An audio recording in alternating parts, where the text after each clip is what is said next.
I'm Jenny Vaughan and I'm a partner at Adamson Jones. There are a number of things to consider when getting a patent application ready for European regional phase entry and search and examination by the European Patent Office. These include unity of invention, the number and types of independent claims, claims fees, and the overall number of claims. Groups of inventions may be claimed in a single European patent application, provided that they are all part of a single inventive concept, that is, provided there is unity of invention. Generally, there must be a technical relationship between any groups of inventions involving common technical features, such as would be the case with novel compounds and compositions containing those novel compounds. Unity of invention will be considered initially at the search stage, and therefore it is worth considering the order of the claims upon filing when groups of inventions are being claimed. If multiple inventions are found, generally the invention listed first in the claims will be the one searched, and further search fees will be payable before the other inventions are searched. Subject to the requirement for unity of invention, multiple independent claims are allowed in the European patent application.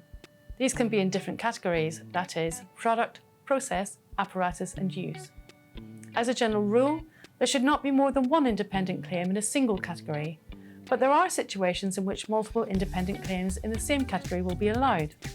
For example, separate independent claims defining different uses of a common product would generally be allowable. The number of claims filed in a European patent application should be reasonable, and a fee is required for each claim over 15 in number. The fee for each claim is substantial and is higher for claims over 50 in number, and therefore many applicants prefer to reduce the number of claims to as near to 15 as is practicable. Multiple dependencies and alternatives are allowed in the claims of a European patent application, and these can be useful tools for reducing the number of claims, for example by allowing some claims to be combined. In the case of multiple dependencies, there must be bases in the application as filed for the claimed combinations. We can prepare claims optimised for Europe, avoiding or minimising excess claims fees that would otherwise be due. Finally, it is not necessary to amend your claims upon entry to the European regional phase. Excess claims fees are not payable upon entry, but a set deadline for voluntarily amending the claims and paying the claims fees is given after filing. There is therefore time to discuss claims options with us, if necessary, after filing.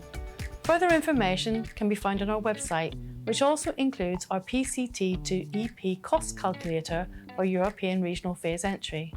We look forward to working with you.